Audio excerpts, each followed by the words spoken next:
Karibu Elimu kwa Jamii. Leo nakuletea sehemu ya 5 ya msichana aliyeamini sana mpaka ukweli ulipojitokeza.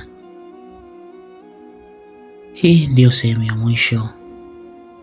Huu ndio ulikuwa uamuzi wake wa mwisho. Amina hakupiga kelele, hakutukana, alikaa kimya.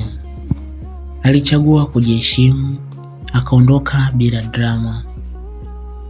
Siku hiyo aliumia sana, lakini alijiokoa nafsi yake, huku akisema haikuwa nafasi yangu kuwa pamoja naye.